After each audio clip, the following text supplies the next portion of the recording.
नमस्कार, आपलं सर्वांचं स्वागत आहे। भारतीय घटनेचे उगमस्थान भारतीय जनता आहे। भारतीय राज्यघटनेची जी उद्देशपत्रिका आहे, या उद्देशपत्रिकेची सुरुवात ही आम्ही भारतीय जनता या शब्दापासून झालेली आहे। तर ही घटना आम्ही तयार, मान्य व स्वीकृत करीत आहोत। या शब्दावरून असं स्पष्ट होते की भारतीय राज्यघटनेचे उगमस्थान हे भारतीय जनता आहे।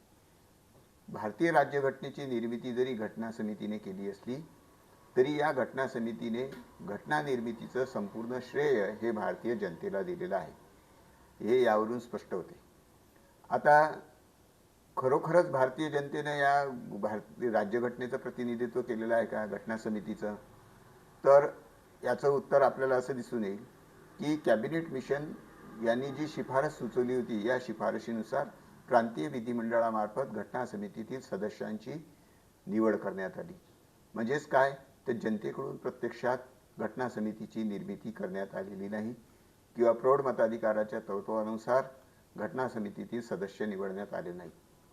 त्या काळात काही सूचना सुद्धा होत्या की घटना समितीची निर्मिती ही जी प्रौढ मताधिकाराच्या तत्वावर झाली पाहिजे, पण तत्कालीन परिस्थितीचा विचार केला असता, पैसा वेळ याचा विचार केला असता, तत्कालीन जी स्थिती होती त्या स्थितीमध्ये प्रत्यक्षात प्रौढ मताधिकाराच्या तत्वानुसार घटना समितीची निर्मिती करणे हे काही व्यावहारिकदृष्ट्या हे काही प्रत्यक्षात येणारी बाब नव्हती।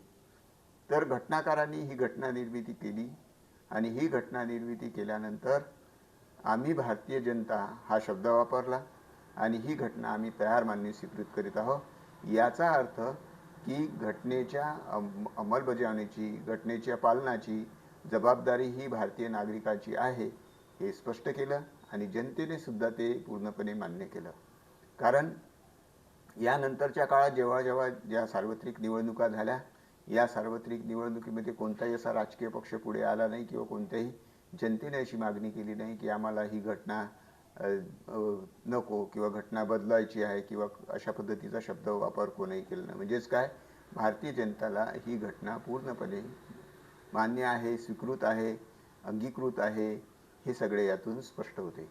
म्हणजेच भारतीय राज्यघटनेने घटनाकारांनी जी जबाबदारी नागरिकांनी दिली, यातून भारतीय जनतेचं सार्वभौमत्व हे घटनाकारांनी मान्य केलं आणि भारतीय जनता ही सार्वभौम आहे हे ते त्यांनी स्पष्ट केलं। घटना निर्मितीचा जो संपूर्ण श्रेय आहे ही भारतीय राज्यघटने घटनाकारांनी घटना समितीने दिलेली आहे। यावरून आपल्याला असं दिसून येते की भारतीय राज्यघटनेचे उगमस्थान भारतीय जनता आहे। आपणास अधिकाधिक माहिती अजून जाणून घ्यायची असेल तर प्लीज चॅनलला सबस्क्राईब करा, खालचं बेल आयकॉन बटन दाबा आणि आणखी नवीन राज्यशास्त्रातील नवीन विषयावर व्हिडिओ पहा। धन्यवाद।